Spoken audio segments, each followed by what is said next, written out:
할렐루야. 아멘. 여러분 성경을 읽으시면서 혹시 예수님께서 크게 웃으시는 장면을 보신 적이 있으세요?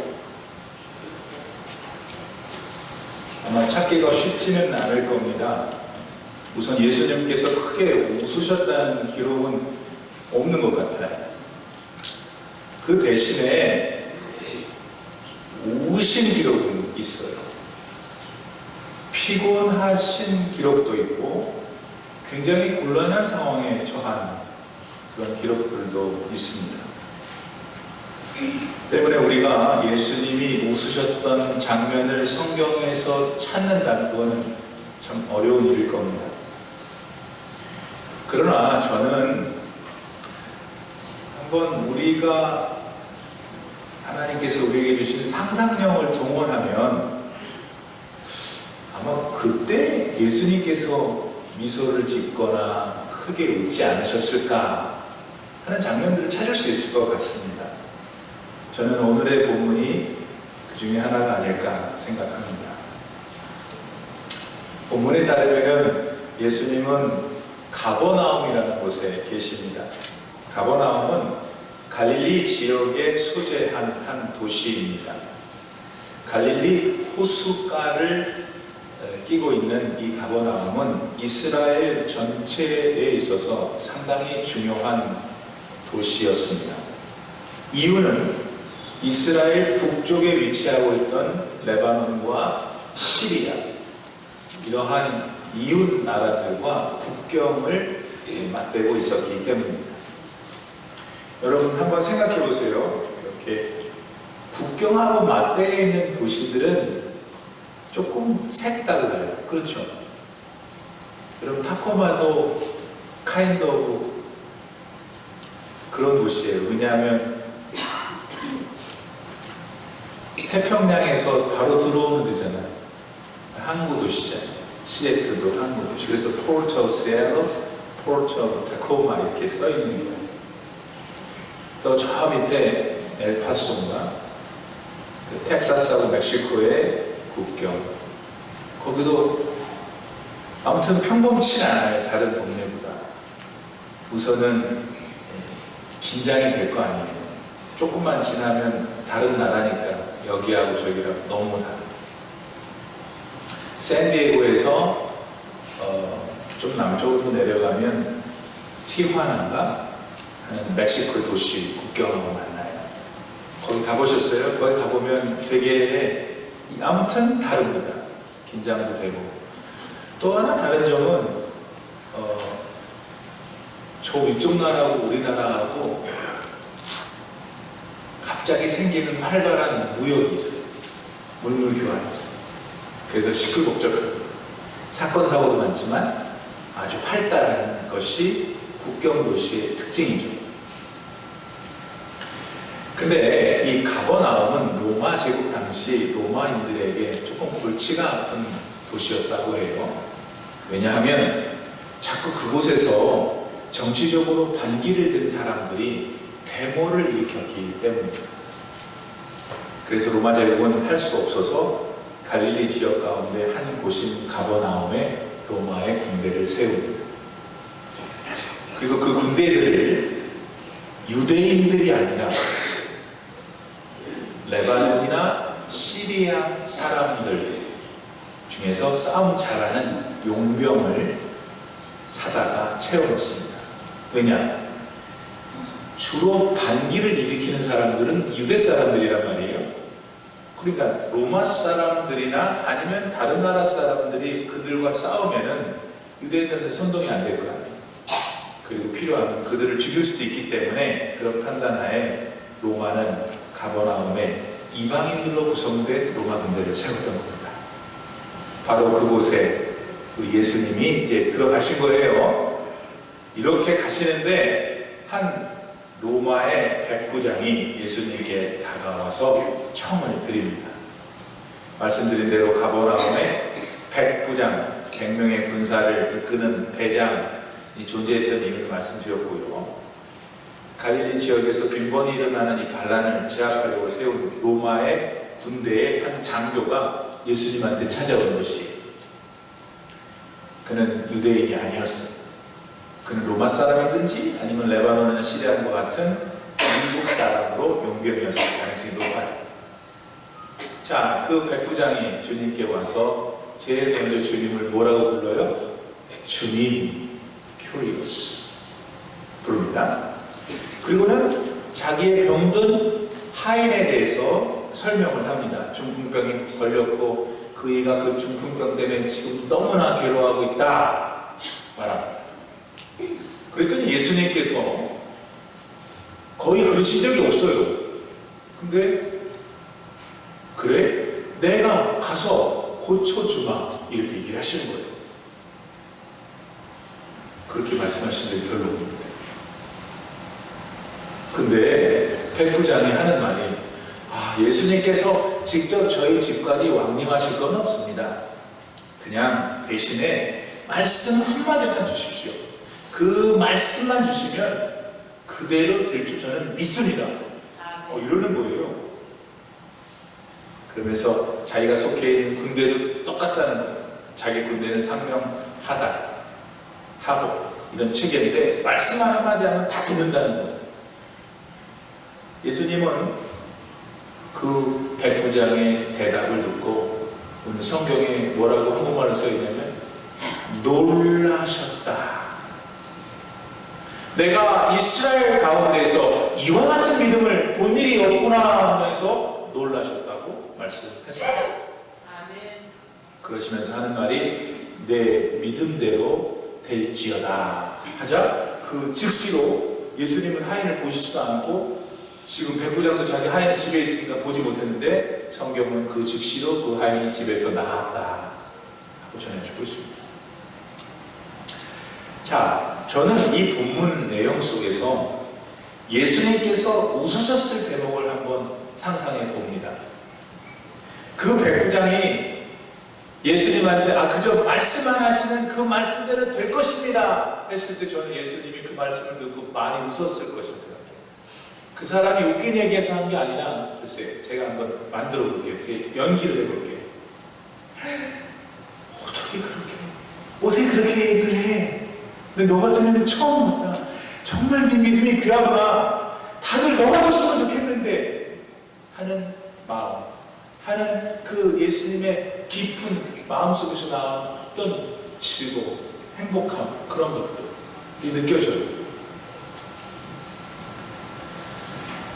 여러분 잘 들어보세요. 그리고 정직하게 대답했어요. 여러분 살아오시면서 예수님을 아주 환하게 미소 짓게 하거나 예수님을 껄껄거리면서 웃게 해보신 적이 있으세요?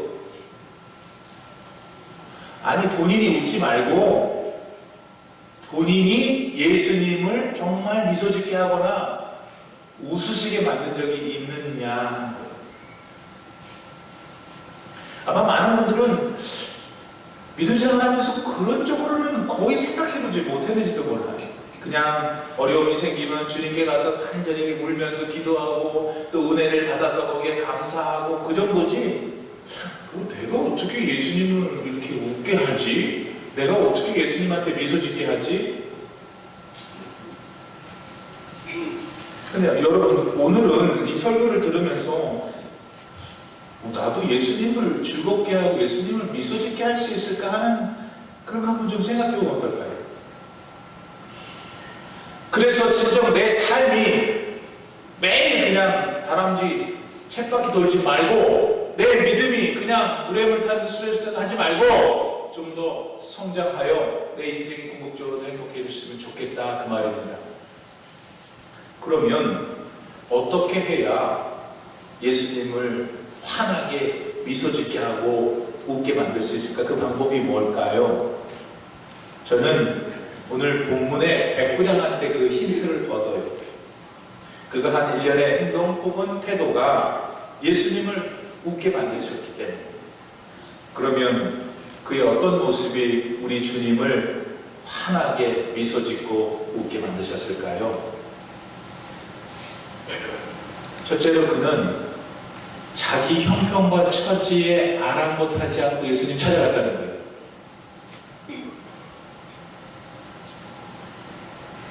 그랬더니 예수님은 그걸 아주 좋아하셨어요. 그리고 환하게 미소를 지으셨죠. 말씀드린 대로 백부장은 로마의 백부장입니다. 그가 로마 사람이었던 타국 용병이었던 간에 그는 이방인이었기 때문에 사실 그는 예수님한테 갈 때 주저했을 거예요. 왜? 예수님은 유대인인 걸 알았거든. 유대인들은 다른 나라 사람 취급 안 해요. 그러니까 자기가 간다 하더라도 자기와 같은 이방인들을 사람 취급하지 않을 예수님 유대인이지 않을까 망설였을 거예요. 그런데 그럼에도 불구하고 갔다니까요. 예수님한테. 예수님 그 사람한테 간 게 아니잖아요. 그리고 그 백부장이 예수님한테 가졌던 믿음을 좀 생각해 보려고 합니다. 백부장이 예수님 찾아가는 이유가 뭐예요? 자기 하인 병에 대해서 말해주려고 하는 거잖아요. 그렇게 말씀을 드리면 그 하인을 치료해 주든지 아니면 최소한 뭔가를 예수님은 할 것이라고 하는 믿음 때문에 갔어요. 물론 우리는 백부장이 그런 예수님에 대한 믿음을 어디서 갖게 되는지는 알 수 없습니다. 성경이 말하지 않으니까요. 그러나 로마서 10장 17절 말씀에 보면 거기서 힌트를 얻을 수 있어요. 그 말씀은 그러므로 믿음은 들음에서 나며 들음은 그리스도의 말씀으로 인한다 그랬어요. 그러니까 틀림없이 백부장은 어딘가에서 예수님께서 말씀하신 걸 들었던 거예요. 아니면 예수님에 대하여 누군가 말하고 있는 그 전언을 들은 것이죠. 아니나 다를까 예수님께서 이 가버나움에 들어오시기 바로 전에 그 유명한 산상수훈을 여러 산 등성이에서 주님은 말씀하셨어요. 그러므로 이런저런 배경 때문에 백부장에게 예수님을 향한 믿음이 생긴 것이 틀림없단 말이에요. 그러나 여러분 잘 들으십시오. 백부장이 가졌던 그 믿음 자체 때문에 예수님이 감동하시고 예수님이 웃으시고 예수님이 있어주신 게 아니에요. 그의 믿음을 예수께서 볼 수 있도록 그분 앞에 섰기 때문에 예수님이 즐거워하신 거라는 거예요. 오늘 여러분은 어떠십니까? 예수님을 향한 믿음이 있으세요? 왜 잘하시는 아멘을 안 해요? 예수님을 향한 믿음이 있으세요? 예, 여러분 아멘 할 줄 알았어요. 여러분 믿음이 있어요. 저도 그렇게 생각해요. 그러나 그 믿음만 있다고 하고 그 믿음으로 예수님께 나아가지 않고 있다는 문제예요. 문제. 그거는 예수님을 미소 짓게 못할 뿐만 아니라 여러분 삶에도 신앙의 기쁨을 주지 못하기 때문에 예수님에 대한 믿음은 있지만 그분께 실제로 나아가지 못하는 많은 이유 중에 하나는 저는 믿음이 없어요 라고 말하는 여러분의 평소의 태도 때문입니다. 이 말을 한 번도 안 해보신 분 손 들어보세요. 목사님이 무슨 일을 하자 그러면 저는 믿음이 없어서요.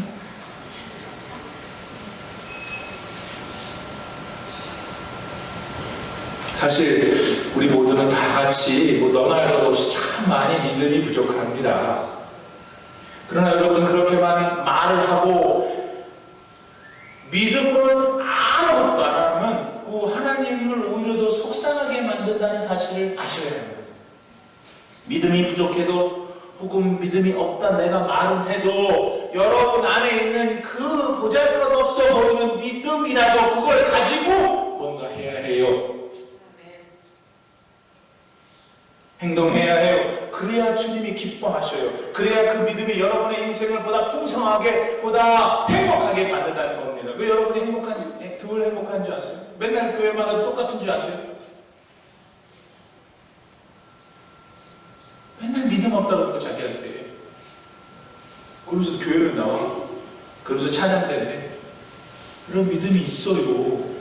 문제는 그게 믿음이 크든 작든 그걸 가지고 하나님 앞에 뭔가를 안 한다는 거예요. 오늘부터 꼭 할 수 있는 여러분 되기를 바랍니다.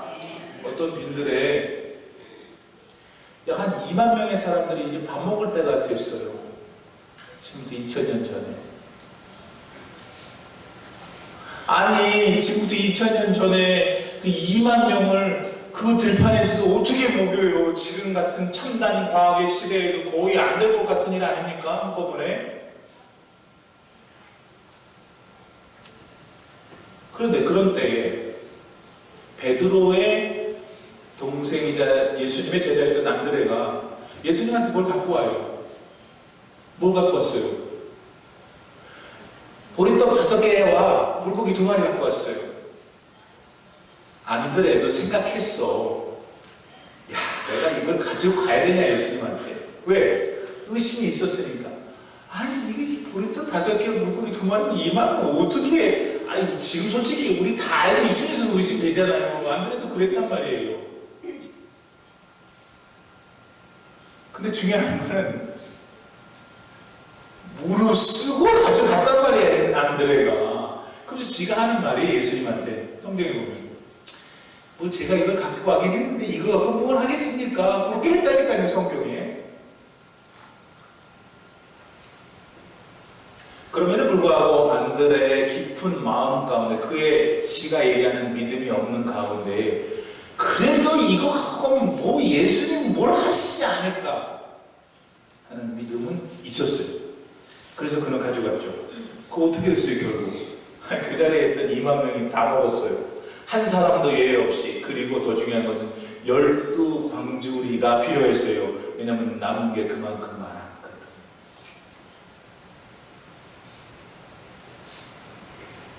오병이어를 예수님께 가져다 드린 그 믿음의 행위가 기적이다.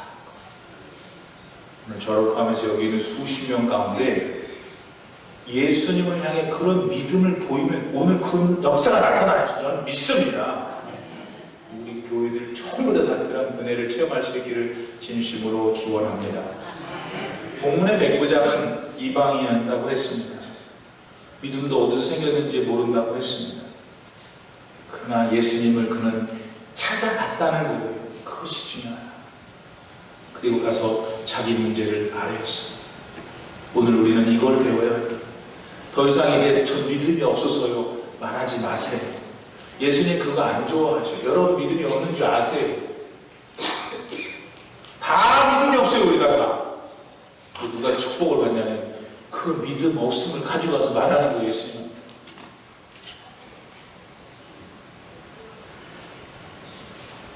여러분 이 작은 믿음을 어떻게 보이는가? 목사님 어떻게 해야 내가 그 믿음을 보이는 거예요? 여러분 개인적인 여러분 일상의 순간들이 다 있잖아요. 예? 그 일상의 순간들마다 예수님 생각하고 기도하세요. 할 수 있잖아요. 설거지 할 때도 할 수 있고 랜드스케이핑 할 때도 할 수 있고 운전할 때도 할 수 있잖아요. 바로 그게 뭐 엄청나게 막 선교하고 엄청나게 막 많은 군중들한테 설교하고 그런 것만큼 주님이 기뻐하신다. 주님을 환하게 웃게 하신다. 아멘. 또 백부장은 자기가 이방인이었다는 사실에 아랑곳하지 않았다고 했습니다. 오늘 여러분 가만히 자기를 분석해야 돼요. 다 여러분 믿음이 있어요. 그런데 뭐가 예수님한테 더 자주, 더 순전히 나가지 못하게 하고 있어요? 뭐예요? 자기도 모르게 우리는 컴플렉스가 많아요. 그래서 예수님한테도 컴플렉스를 느껴요.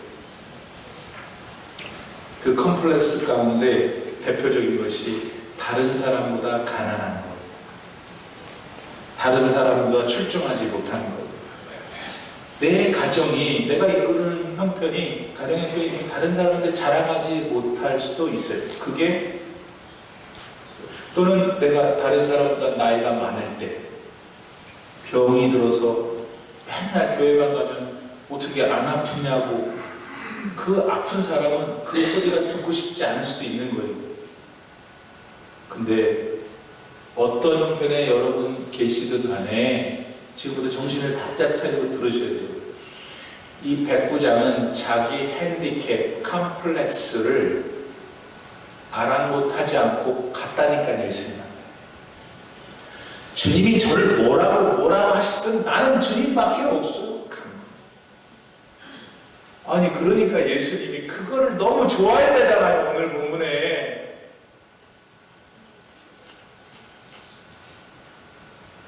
주님은 지금 우리들에게 똑같이 기대하시는 거예요. 그러므로 지금 이 순간 마음 깊은 영혼 깊은 곳에서 여러분을 맡고 있는 여러분의 그것들을 치워버리고 주님께 나아갈 수 있기를 바랍니다. 아멘. 이제 믿음에 대해서 더 이상 말 그만하세요.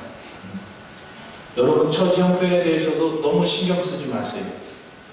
대신 용기를 가지고 주님께 나아가세요. 바로 그때 여러분의 삶에 기적이 나타나요. 나타날 수 있는 게 아니고 나타난다니까요. 왜냐하면 하나님 살아계시기 때문에.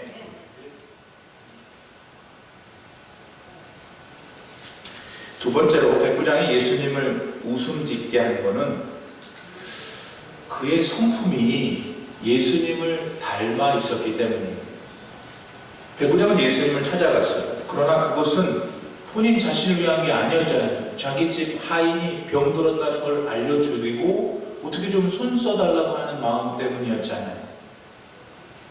당시 하인은 노예의 가능성이 높습니다. 만약 그 하인이 노인이었다면 그 노인을 위해 백부장이나 되는 사회적으로 높은 사람이 그 하인을 위해서 그렇게 손수 힘을 쓴다는 게 더 이해가 안 돼요. 왠지 아세요? 그때 당시 하인은 사람이 아니었어요.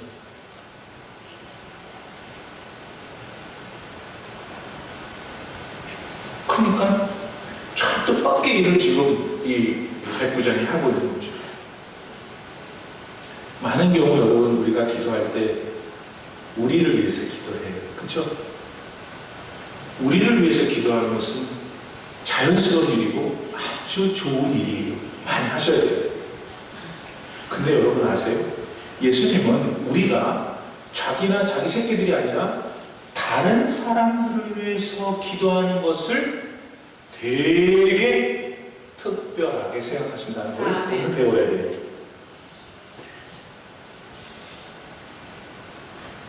그리고 오늘부터 기도할 때는 맨날 나만 위해서 기도하는 게 아니구나. 내 기도 시간에 어떤 부분은 의도적으로 다 우리 애들 다 내려놓고 남을 위해서 내가 기도했다는 것을 거룩하게 습관화시켜야 돼요. 한번 지금 기도를 많이 하고 계신 여러분의 기도 생활을 한번 돌아보세요. 여러분이 드리는 기도 중에서 이웃을 향한 기도는 과연 얼만큼 되는지, 아무리 생각해도 별 기억이 없어서 너무 현저하게 부족하면 여러분 이렇게 인정하시면 좋겠어요. 아, 내가 그동안에 예수님을 크게 웃거나 또 미소 짓게 못해왔구나.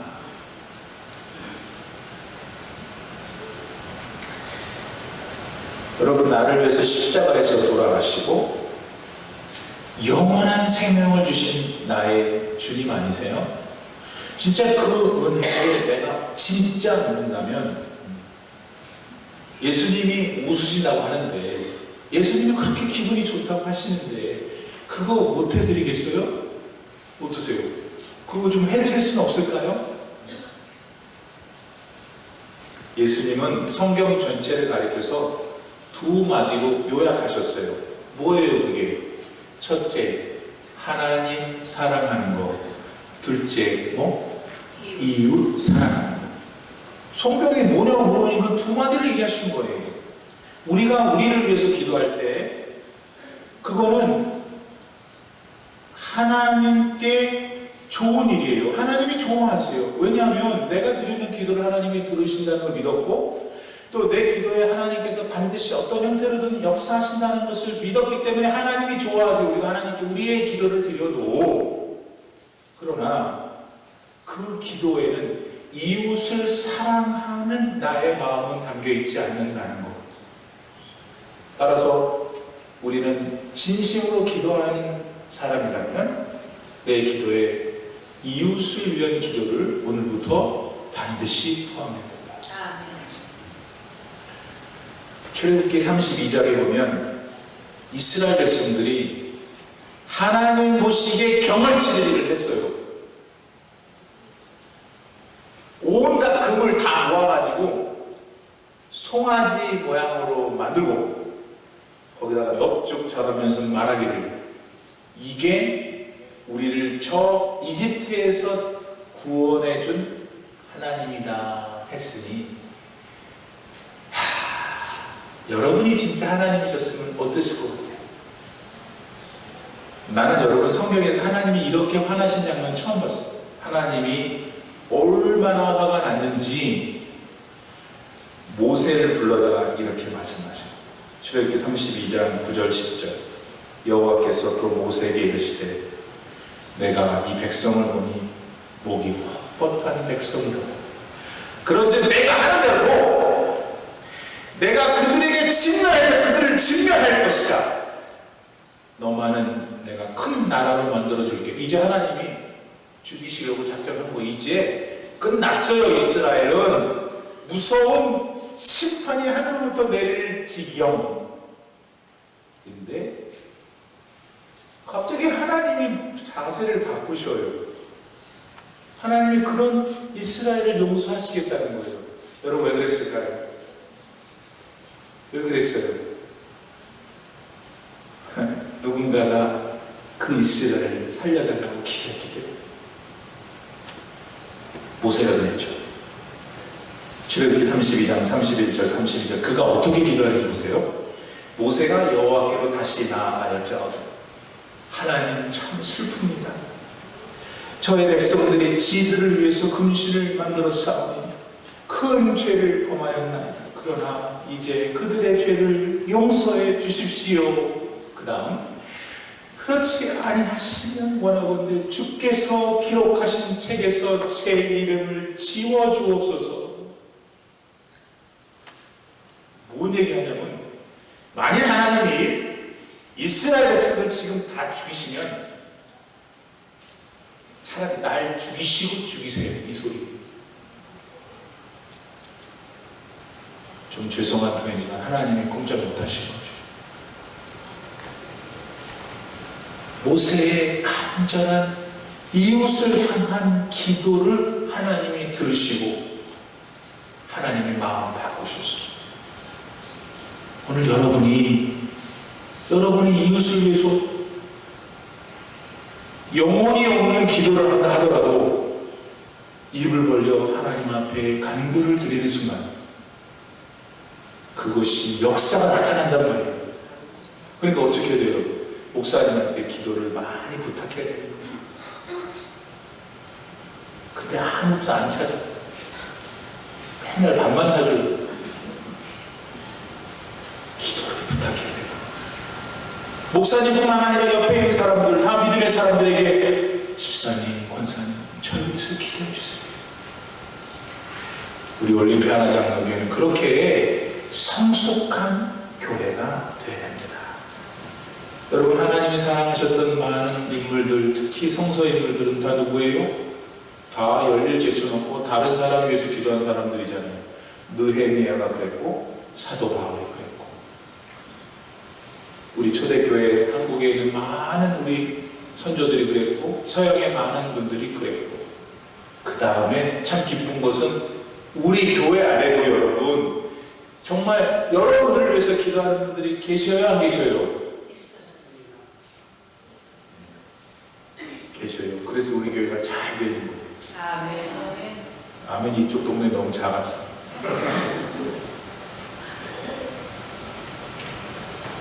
왜 그런가? 그들은 예수님한테 받은 구원의 은혜를 계속해서 자랑해 한 거예요. 어디까지? 하나님이 사랑하시는 나의 형제자매들, 내가 잘 모르지만 나의 이웃들을 위해 기도해야지까지. 그러니까 예수님 닮은 거지. 그것이 예수님을 닮은 거예요. 그것이 예수님을 기쁘게 하는 거예요. 웃게 하는 거예요. 너무 대견하게 하는 거예요.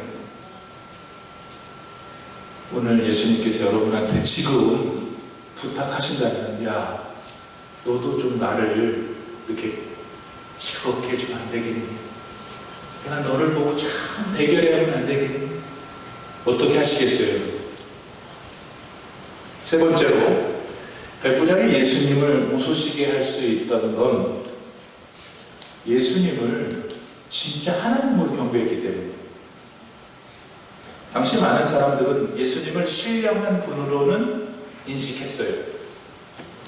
예수님이 전하시는 말씀을 들을 때 그들의 가슴이 막 뭉클해지고 감동을 받았거든요. 거기다가 병자들이 일어났다 앉았다 하는 걸 다 봤어요. 그러니까 예수님이 이거 보통 분이 아니구나 생각했다는 거죠. 그러나 그들 가운데 예수님이 진짜 하나님의 아들이신 그리스도를 믿는 사람은 없었어요. 대신 그들은 예수님한테 기적만 바랬죠. 하지만 그들은 예수님을 통해서 자신이 얼마나 죄인인지 자기의 죄된 모습을 보았어요. 죄로 말미암아 영원히 죽을 수밖에 없는 자기의 실존을 그리스도를 통해서 봐야 하는데 그들은 예수님한테 맨날 돈만 달라는 거예요. 병만 고쳐달라는 거예요. 그들은 예수님을 마치 무슨 요술 방망이처럼 생각했어요. 그러니까 그들한테 어떻게 예수님이 살아계신 하나님의 아들이실 수 있겠냐.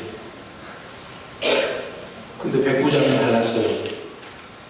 물론 이 백부장도 예수님을 찾은 동기가 자기 하인의 병 때문이었죠. 그런 면에서 예수님을 많이 찾아왔던 다른 많은 사람들과 다를 것이 없었어요. 그러나 그는 한 가지 면에서 너무 달랐어요. 왜? 예수님 저희 집에 안 가셔도 돼요. 예수님이 그냥 그 자리에서 한 말씀을 하시면 그대로 될 것을 저는 압니다. 그리고 어떻게 저같이 이 죄인의 집에 주님을 집안에 받을 수 없을 만큼 이 철저한 죄인 집에 오십니까? 그러실 필요 없습니다. 그는 예수님을 구원의 하나님을 보고 있었던 것이죠. 병을 고쳐주시는 병 고쳐달라는 말 한마디도 안 했어요. 여러분 성경 같이 보세요. 제 하인이 이렇게 중풍병으로 고통 당하고 있는데요. 그랬지? 무슨 뜻이에요? 당신은 구원의 하나님이시니까 이 사람을 고쳐주시든 뭘 하든 간에 무엇이든지 할 수 있다고 믿기에 왔다 합니다. 그러니 말씀만 해주십시오. 그랬던 겁니다.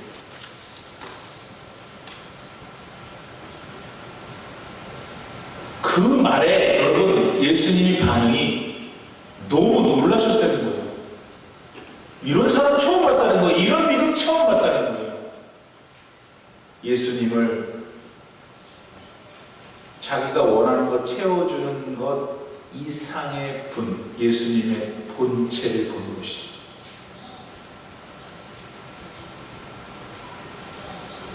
오늘 여러분은 교회 왜 오십니까? 여러분 아픈 거 치료하고 싶어서 오셨잖아요. 그렇죠? 가정의 그 어려운 문제 때문에 오셨잖아요.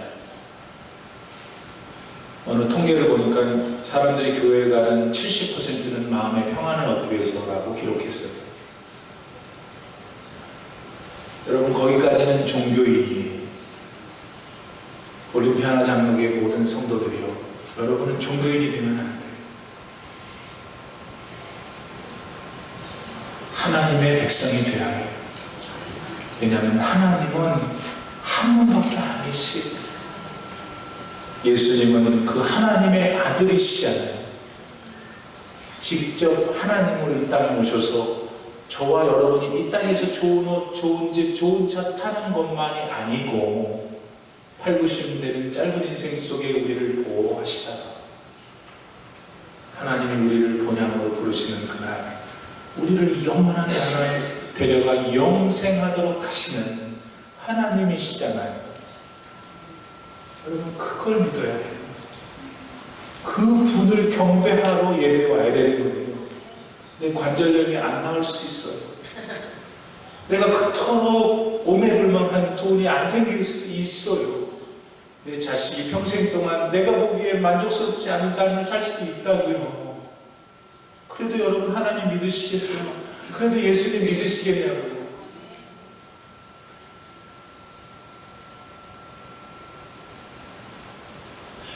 오늘 우리가 하나님을, 예수님을 진짜 밝게 미소 짓게 할 수 있도록 도와드릴 수 있는 일이 뭘까? 오늘부터 우리 올림픽 하나장로교 성도들은 예수님이 무슨 요술방망이구나 하는, 우리가 그런 생각을 가져요.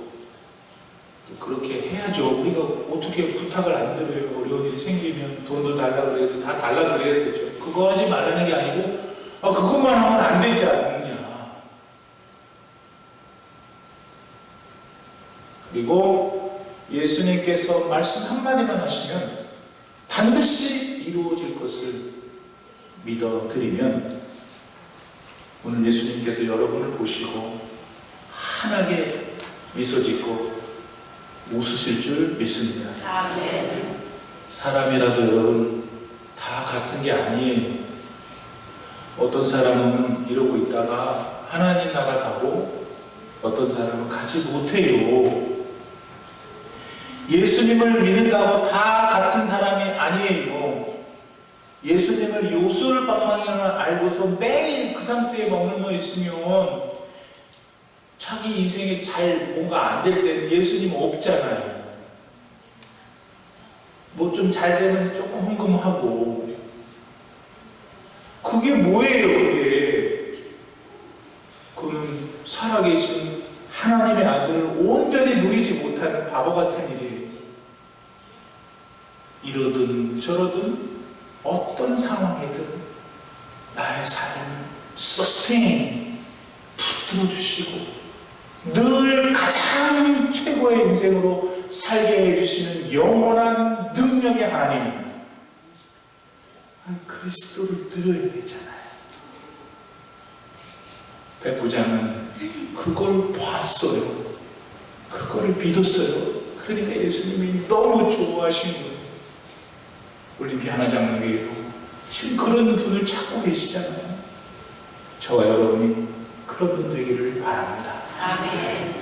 그래서 하나님께서 하늘에서 이렇게 내려보시는, 교회가 뭐 세상에 많다면서요.